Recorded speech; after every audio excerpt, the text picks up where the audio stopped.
Halo pemirsa yang berbahagia, berjumpa kembali dengan saya Deddy Kurniawan dalam YouTube channel saya Poldeku on Request, di mana saya Deku akan memperkenalkan, mendemonstrasikan serta membahas berbagai aplikasi-aplikasi teknologi menarik yang dapat digunakan untuk memperkaya proses pembelajaran, khususnya dalam proses pembelajaran bahasa Inggris. Pada seri tutorial Moodle saya kali ini, saya akan membahas sebuah modul yang tersedia pada e-learning management system Moodle yang bernama Workshop. Apa itu Workshop? Workshop adalah sebuah modul yang dapat digunakan untuk mengelola kegiatan peer review atau penilaian sejawat. Nah, baik, kita langsung saja ke video tutorial kali ini. Saya akan tunjukkan layar monitor saya. Jadi ini adalah kelas Moodle saya. Kita akan mulai dengan login dulu sebagai teacher tentu saja. Nah, kita sudah berada di kelas kita. Sekarang saya akan masuk ke dalam kelas saya. Seperti biasa, untuk menambahkan modul pada kelas Moodle, kita harus berada pada mode edit. Maka langkah berikutnya adalah kita hidupkan mode edit, turn editing on. Kemudian kita akan buat sebuah activity baru di sini ya, dengan mengklik add an activity or resource. Kita boleh letakkan di mana saja sesuai dengan kebutuhan, dan jangan khawatir kalau seandainya kita buat di tempat yang salah, kita bisa pindahkan nanti. Sekarang saya akan letakkan saja dulu di sini. Nah, klik an activity or resource, kemudian kita cari sebuah activity, jadi berada dalam kelompok ini yang bernama workshop. Ya, jadi ini adalah icon workshop. Ya. Nah, jadi workshop seperti dijelaskan tadi adalah sebuah modul yang digunakan untuk mengelola kegiatan peer review atau penilaian sejawat. Jadi dalam modul ini nanti siswa akan melakukan dua hal. Pertama, dia akan melakukan atau membuat tugas mandirinya, tugas sendiri, kemudian mengunggahnya ke sini. Yang kemudian tahap berikutnya adalah penilaian atau pemberian nilai kepada tugas temannya. Baik, kita mulai saja. Jadi untuk menu workshop ini ada beberapa poin yang harus diisi, dan yang pertama tentunya adalah judul. Misalnya kita beri dulu judul contoh, ya, tugas contoh, karena saya juga sudah menyiapkan sebuah modul yang telah dijalankan, karena ini akan membutuhkan beberapa tahapan. Jadi saya buat dulu di sini contoh. Ya, kemudian di sini kita akan berikan tugas, deskripsi tugas. Jadi kita misalnya saya tulis saja, sebentar, kita beri saja tugas peer review. Ya, kita tidak akan panjang-panjang di sini karena nanti kita akan gunakan modul yang sudah siap untuk dipraktikkan. Nah, selesai dengan ini, kemudian yang berikutnya adalah grading setting. Seperti dikatakan tadi bahwa modul workshop ini terdiri atas dua tahapan, yaitu tahapan pertama adalah pembuatan tugas sendiri oleh siswa, itu yang kita sebut sebagai submission di sini, dan yang kedua adalah tugas assessment atau penilaian sejawat. Nah, jadi nilai akhir dari seorang siswa itu akan didapat dari dua komponen, yaitu komponen paper dia sendiri yang nanti akan dinilai oleh teman sejawatnya, dan kemudian assessment atau tugas penilaian temannya yang teman sekelasnya yang nanti akan memberikan juga nilai. Nah, secara default itu adalah telah ditetapkan oleh Moodle 80 dan 20% poinnya, tapi ini kita bisa sesuaikan dengan kebutuhan masing-masing. Ya, untuk sementara saya biarkan saja, tapi Anda bisa saja misalnya mengelola ini setting nilainya dengan yang berbeda. Tentu saja harus ada perimbangan antara submission atau paper yang dibuat dengan tugas menilai. Misalnya bisa saja nilainya adalah 90% untuk submission dan 10% untuk assessment. Tapi ini sekali lagi diserahkan kepada si guru, ya, sebagai Anda. Nah, kemudian yang berikutnya yang perlu diisi mungkin adalah submission setting. Di sini pertama kita berikan dulu instruksi untuk submission, ya. Jadi saya akan berikan instruksi sedikit di sini, misalnya kumpulkan, ya. Jadi ini adalah instruksi untuk tahapan submission di mana kita memberikan penjelasan terhadap apa yang harus dikerjakan selama submission phase. Kemudian di bagian berikutnya kita memilih tipe submission apa yang mau kita inginkan. Bisa berbentuk online text atau file attachment atau bahkan dua-duanya. Ya. Nah, dalam praktik ini saya akan menggunakan online text saja karena ini adalah bentuk yang paling sederhana, di mana seorang siswa hanya perlu menuliskan teks atau jawaban dari tugasnya secara langsung di text editor yang tersedia. Oke. Nah, kemudian mungkin di sini ada checklist untuk late submission, ya, allow submissions after the deadline. Jadi kalau kita cek di sini, maka seorang siswa akan dapat mengumpulkan tugasnya walaupun deadline-nya sudah selesai. Tapi ini biasanya juga memberikan sedikit resiko, yaitu seorang siswa yang baru belakangan mengumpulkan tugasnya nanti harus di-assign lagi reviewernya siapa, dan nanti Anda akan lihat kerepotannya ketika tahap assessment. Jadi biasanya praktik saya adalah saya tidak pernah mengaktifkan ini. Jadi memang setiap siswa harus mengikuti alur kerja secara tepat, ya, sesuai waktu. Ya. Kesulitannya akan muncul kalau ada yang baru belakangan bisa mengumpul tugas, padahal yang lain sudah mengakses dan lain-lain. Oke, jadi untuk sementara kita nonaktifkan dulu. Kemudian assessment setting ini juga kita berikan instruksi untuk siswa bagaimana cara mengakses paper temannya. Misalnya kita bilang nilailah 2 paper teman Anda. Ya, nah ini saya pikir ini cukup. Kemudian feedbacknya, feedback yang diberikan itu biasanya akan berbentuk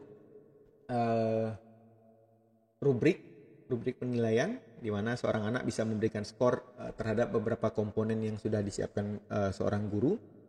Tetapi kita juga bisa meminta mereka untuk memberikan komentar atau adjudikasi secara verbal selain angka-angka. Nah, defaultnya adalah enable and optional, artinya ada formnya, tapi boleh diisi boleh tidak. Kalau kita ingin sedikit memaksa anak-anak untuk mengisi adjudikasi verbalnya, silakan dihidupkan dengan enable and required, atau bahkan kita bisa tiadakan dengan disable. Oke. Nah, selesai. Kemudian di bagian sini adalah conclusion. Ya.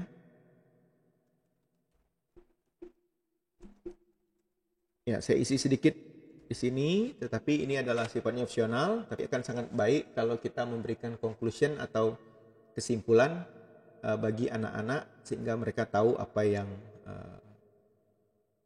telah mereka selesaikan pada tahapan berikut, tahapan sebelumnya.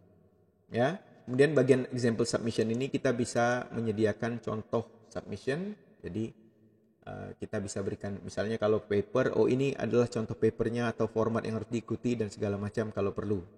Ya, kemudian bahkan submissionnya itu juga bisa kita gunakan sebagai latihan untuk anak-anak untuk memberikan nilai. Jadi sebelum mereka betul-betul menilai tugas temannya, mereka sudah mencoba untuk menilai contoh yang diberikan.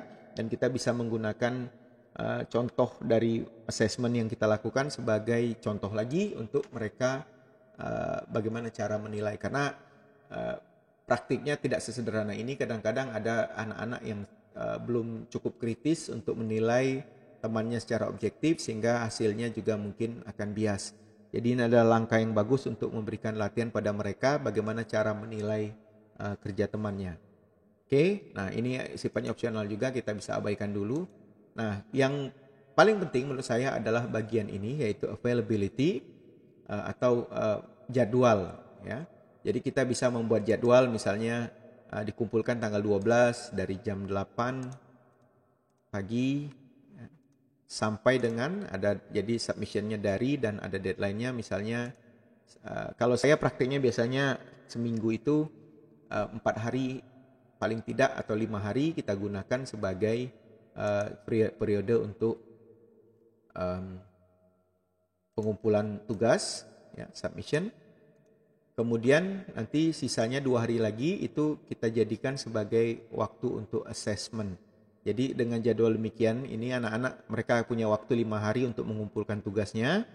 Dan setelah itu nanti pada hari ke-6 dan ke-7 mereka baru boleh mengakses. Jadi kita bisa membuat namanya random allocation atau schedule allocation, di mana kita bisa mengalokasikan hasil kerja mereka ini sesuai dengan waktu yang sudah kita tetapkan. Jadi pada dasarnya dengan ini kita tidak perlu lagi mengontrol atau memonitor kegiatan, hanya tinggal tunggu waktu akhirnya saja. Oke. Nah, kemudian assessment-nya juga bisa kita atur. Kalau kita ingin assessment-nya tidak diatur-atur lagi, nanti saya lihat yang dimaksud di pengaturan itu, langkah-langkahnya itu bagaimana. Sementara ini misalnya kita ingin switch to the next phase after the submission deadline, ini bisa kita terapkan di sini. Ya. Kemudian tanggalnya kita terapkan, jadi pastinya harus sehari atau 1 detik sebelum sesudah langkah berikutnya. Jadi misalnya saya ingin tetapkan tanggal 18 Juli jam 00. Ya. Jadi akhirnya adalah tanggal 17 tengah malam, dan lewat dari tanggal 17, tanggal 18-nya anak-anak sudah bisa mengakses tugas temannya. Kemudian mungkin kita juga perlu memberikan batas akhir assessment-nya. Ya. Nah, ini adalah praktik yang biasa saya lakukan. Jadi 5 hari kita alokasikan untuk submission seperti ini. Kemudian tepat pada hari ke-6, ya, pada titik 00 itu kita langsung rubah assessment-nya menjadi tahapnya menjadi tahap assessment, di mana anak-anak harus memberikan penilaian pada temannya, teman sejawatnya dalam waktu yang ditentukan. Nah, ini adalah bentuk tipikal. Oke. Nah, kemudian yang lain-lain itu adalah langkah-langkah yang tidak terlalu penting, jadi kita bisa abaikan. Jadi yang penting tadi sudah di atas, sudah diberikan. Ya. Yang paling akhir adalah masalah tanggal. Nah, ada kemungkinan lain, misalnya seorang pengajar ingin melakukan penahapan ini secara manual, artinya tahapnya dikelola secara manual. Itu bisa kita lakukan dengan cara menghidup matikan masing-masing tahap ini. Oke. Jadi kalau ingin dilakukan secara manual, ini semua yang kotak centang ini harus dimatikan semua, di disable, sehingga nanti pengaturannya secara manual. Kelebihan kekurangannya adalah kalau menggunakan bentuk manual itu kita harus mengalokasikan waktu pasti untuk menghidup matikan fase. Kalau lupa nanti anak-anak tidak bisa mengerjakan tugas dengan baik. Kekurangannya dengan yang seperti ini adalah kalau misalnya terjadi apa-apa, seorang anak terlambat mengumpulkan tugas lain-lain, itu kita tidak bisa mengatur karena sudah diatur oleh sistem. Nah, seorang guru itu memiliki kebebasan untuk mengatur bolak-balik, jadi jangan khawatir dengan pengaturan waktu ini. Ya. Kalau anak-anak sudah terbiasa dengan cara pengaturan seperti ini, mereka bisa kita bebaskan untuk menghidup matikan modulnya secara otomatis. Ya. Nah, selesai, saya langsung klik. Saya akan lihat hasilnya, jadi tinggal klik Save and Display. Nah, ini adalah kotak monitor, ya, dashboard monitor, di mana seorang guru dapat melakukan pengaturan langkah-langkah di sini. Ya. Misalnya sekarang ini kita sedang berada dalam setup phase namanya. Ya. Setup phase itu adalah fase di mana seluruh komponen-komponen tugas, misalnya instruksi, contoh dan lain-lain itu ada di sini. Nah, di sini saya akan tunjukkan satu lagi langkah yang harus kita lakukan, yaitu namanya menyiapkan assessment form. Sebab kalau tidak ada assessment form, maka seorang anak tidak akan bisa menilai tugas temannya. Jadi langkah kita setelah sampai di layar monitor ini, kita masuk ke edit assessment form. Lalu di sini kita secara default disediakan 3 aspek. Anda boleh nambahkan aspek lagi, misalnya 5 aspek penilaian, 7 dan seterusnya dengan menambahkan di sini. Misalnya saya ingin aspek pertamanya adalah bahasa. Misalnya tugasnya harus menggunakan bahasa yang baik. Jadi saya berikan deskripsi, bisa dengan kata kunci seperti ini, atau kita juga bisa menggunakan bentuk yang lebih deskriptif, ya. Kalimat misalnya language used in the paper must comply, misalnya with, atau must be error free, misalnya gitu, ya. Kemudian poin tipenya ada 2 macam, yaitu tipe poin atau tipe skala.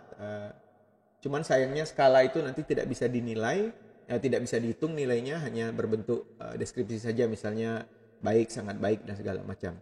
Nah, praktik saya biasanya grade itu kita berikan 5 angka saja, jangan 10, karena 10 itu kadang terlalu banyak dan anak-anak sering bingung dalam memberikan penilaian yang tipis-tipis seperti itu. Jadi dari 1 ke 2, 2 ke 3 dan seterusnya itu cukup tipis. Sementara 5 ini meniru bentuk Likert scale.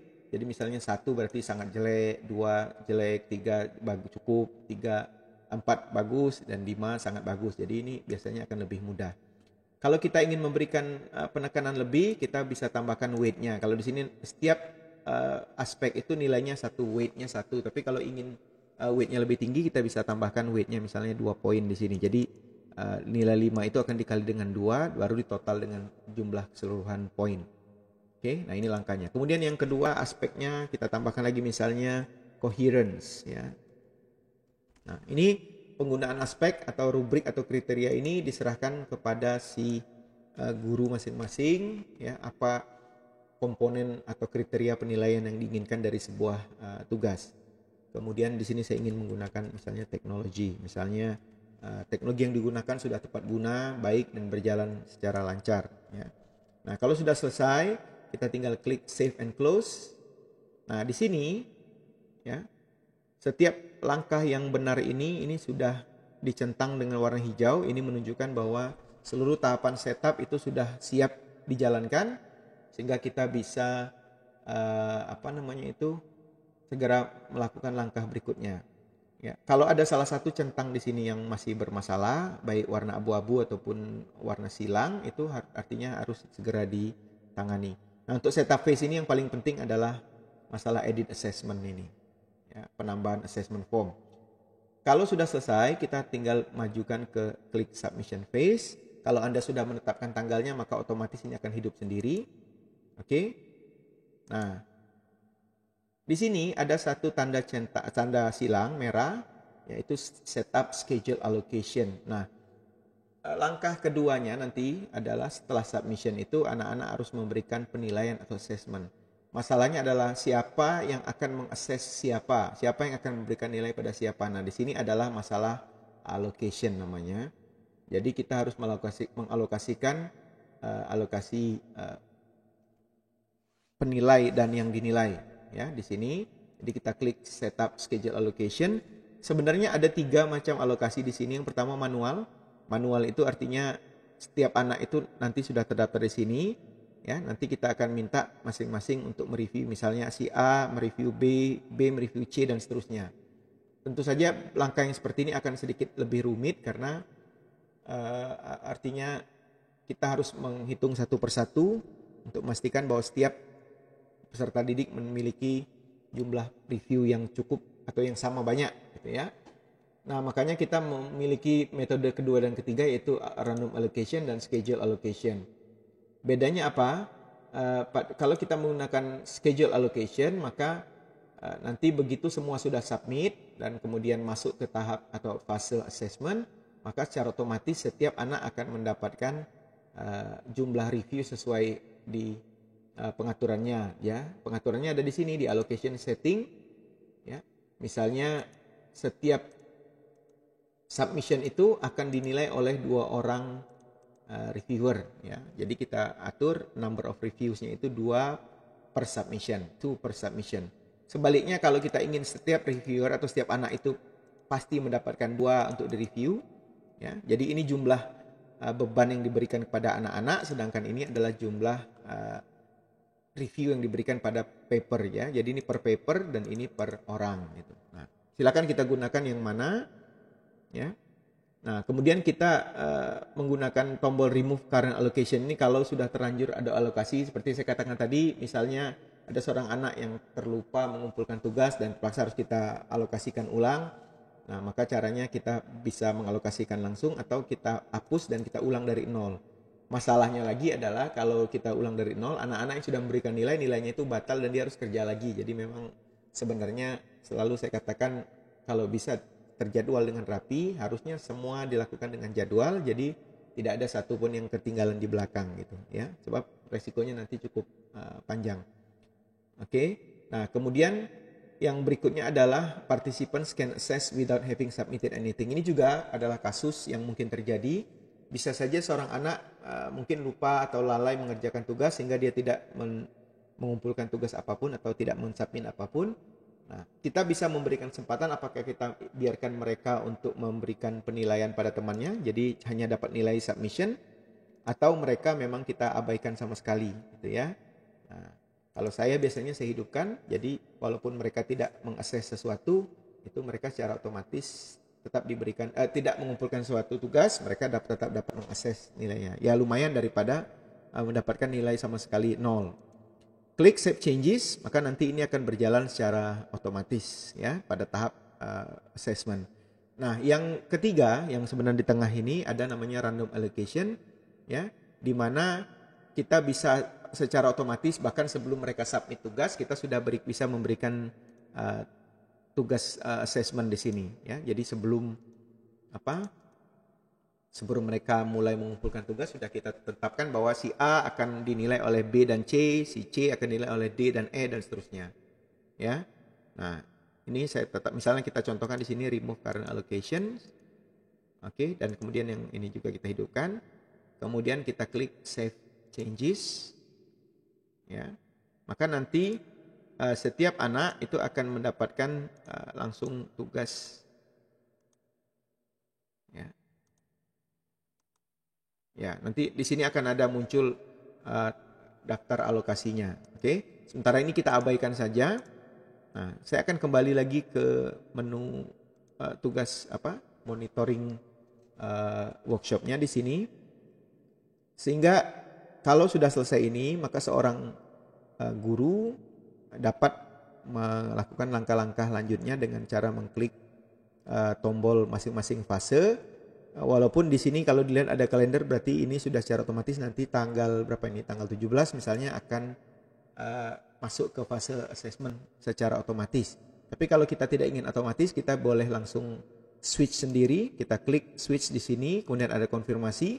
Nah, maka di sini sudah sampai pada tahap assessment ya. Di tahap inilah anak-anak boleh melakukan assessment terhadap temannya dengan menggunakan form yang sudah kita sediakan sebelumnya. Kalau sudah selesai dengan assessment, kita akan masuk lagi ke grading evaluation ya. Di bagian grading evaluation ini nanti kita akan merekap hasil tugas mahasiswa yang terdiri atas dua bagian, satu submitted papernya sendiri yang dinilai oleh temannya, dan satu lagi adalah poin yang didapat dari assessment yang dia lakukan. Jadi bonus terhadap kegiatan assessment dia. Oke.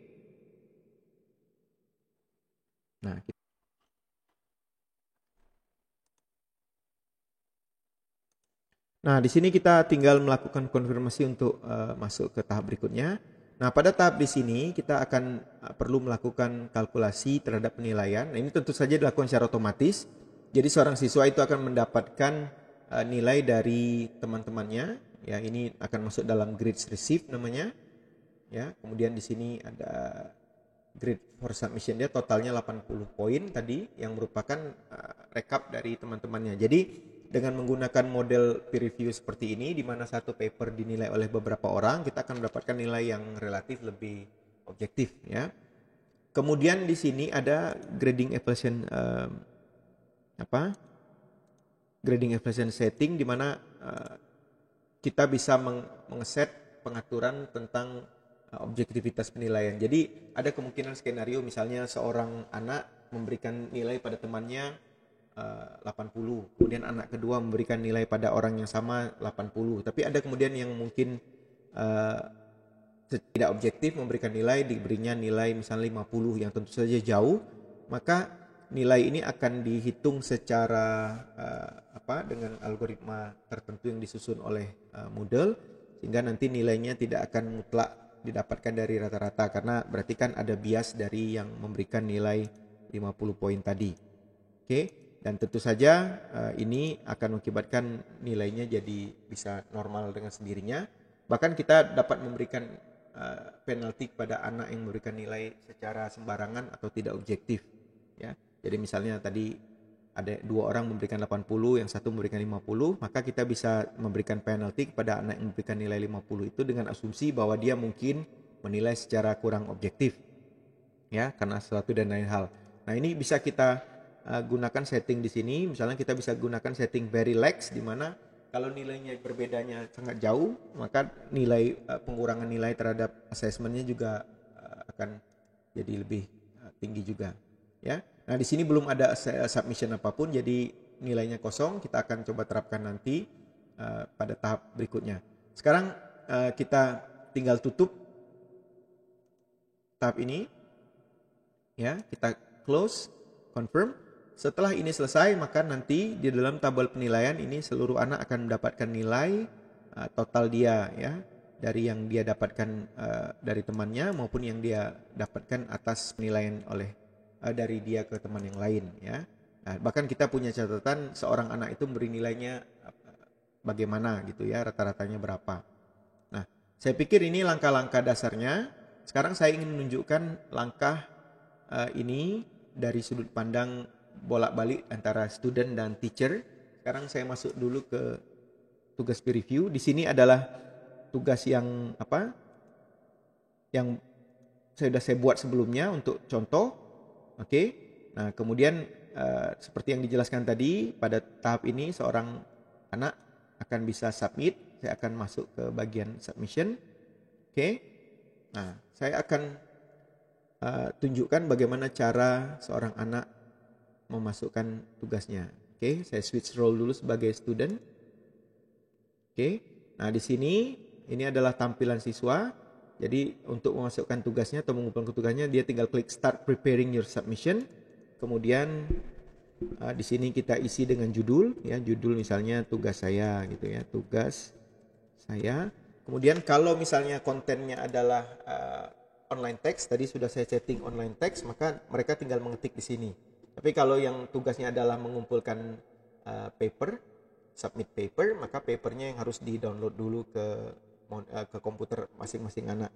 Ya, saya tulis saja dulu sembarangan, ini tugas saya, ya. Oke, ini contoh saja. Ya, tentu saja anak-anak harus mengerjakan sesuai dengan perintahnya. Selesai dengan ini, maka tugasnya sudah dikumpulkan. Dia bisa mengedit sampai tanggal berakhirnya, ya. Kalau tidak, ya bisa langsung biarkan saja. Kalau masih harus diulang lagi, harus dihapus, tinggal hapus. Oke, sekarang saya akan balik ke normal role saya sebagai teacher. Oke. Nah, ini layar monitor tadi, ini sekarang sudah dalam tahap submission phase. Nah, sekarang kita pindahkan dulu ke tahap assessment phase. Seperti ini. Oke. Nah, maka dalam assessment phase ini nanti setiap anak boleh mengakses temannya sesuai yang ditugaskan padanya. Jadi di sini tadi sudah diatur, satu anak itu harus mereview 2 orang temannya. Oke, kita coba lihat bagaimana tampilannya di student. Ya. Nah, di sini student saya tidak ada siapapun di sini karena saya memang tidak di-assign sebagai reviewer, tapi nanti di sini akan ada tombol atau link terhadap berapa orang pun yang di-assign pada saya, misalnya 2 orang. Di sini kemudian ada perintah assess gitu, ya, dan lalu kita memberikan assessment tadi dengan menggunakan nilai atau menggunakan rubrik yang sudah disiapkan oleh apa tadi. Oke, saya coba masukkan satu lagi. Ya. Nah, saya akan coba masuk sekarang sebagai user sebenarnya. Kita akan lihat tahap. Tunggu dulu.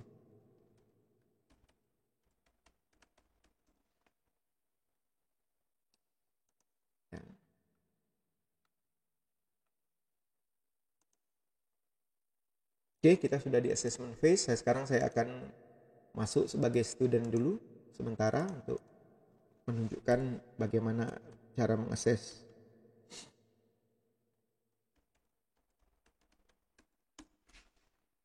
Ya, nah ini sudah siap. Nah, kita masuk tugas peer review 1. Kita sekarang berada di dalam namanya assessment phase, di mana saya diminta untuk menilai 2 teman saya di sini, yang 2 orang ini. Maka saya tinggal mengklik assess. Kemudian saya akan pilih aspeknya. Di sini misalnya aspek 1 adalah language. Tadi seperti saya jelaskan, seorang guru dapat memberikan deskripsi yang cukup lengkap supaya kita tahu nilainya berapa. Oke, sekarang saya misal berikan ini nilai 9 dari 10. Ini kemudian aspek 2-nya kita berikan 8 misalnya, kemudian aspek 3-nya kita berikan 9 lagi. Nah, di sini kita berikan feedback secara verbal, misalnya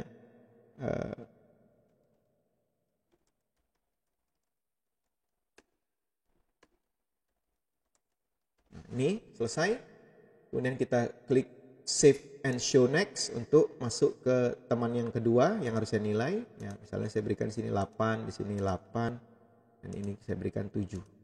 Oke, selesai. Maka tugas saya sebagai reviewer atau assessor itu sudah selesai. Kalau mau diulangi lagi langkahnya untuk memperbaiki nilai, ya dipersilakan di sini. Oke. Nah, sekarang saya balik lagi ke dalam menu sebagai teacher.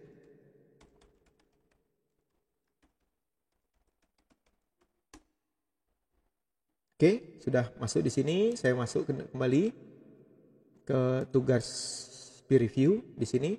Nah, ini kalau kita lihat semua sudah memberikan penilaiannya, maka kita tinggal klik grading evaluation phase.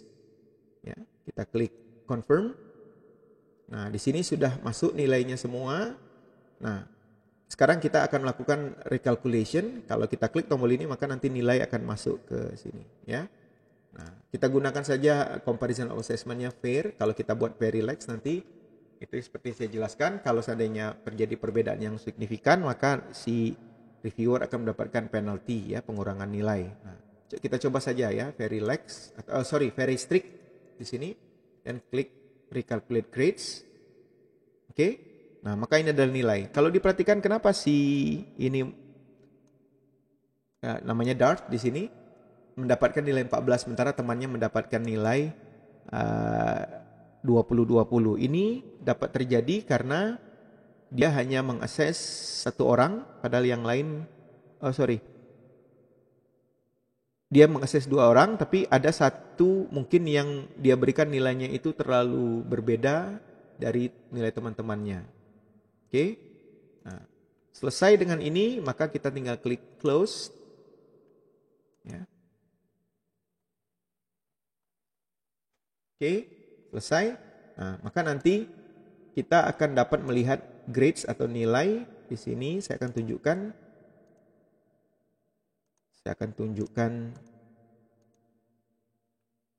bagaimana nilai si orang ini. Nah, ini adalah nilai tugas yang didapatkan oleh si anak ini tadi, ya. Oke, dari 80 poin dia dapat 63. Ini dari hasil paper dia yang dinilai oleh teman-temannya, sedangkan yang satu lagi dia mendapatkan nilai 20 karena dia mengerjakan seluruh review. Oke.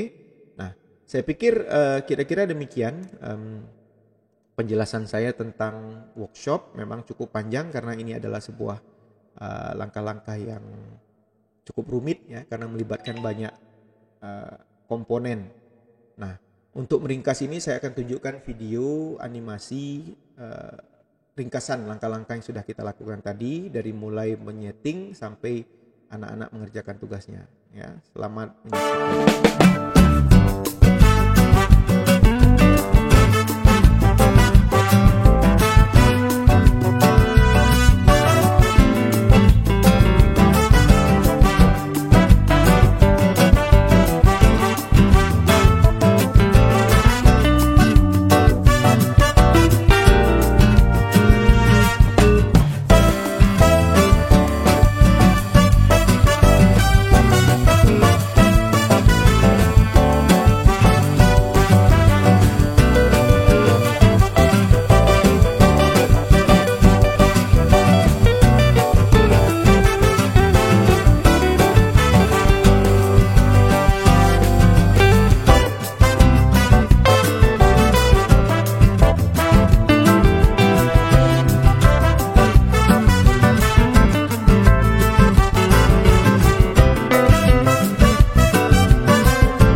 video singkat dari saya, animasi yang menjelaskan tentang langkah-langkah ringkas pengembangan workshop pada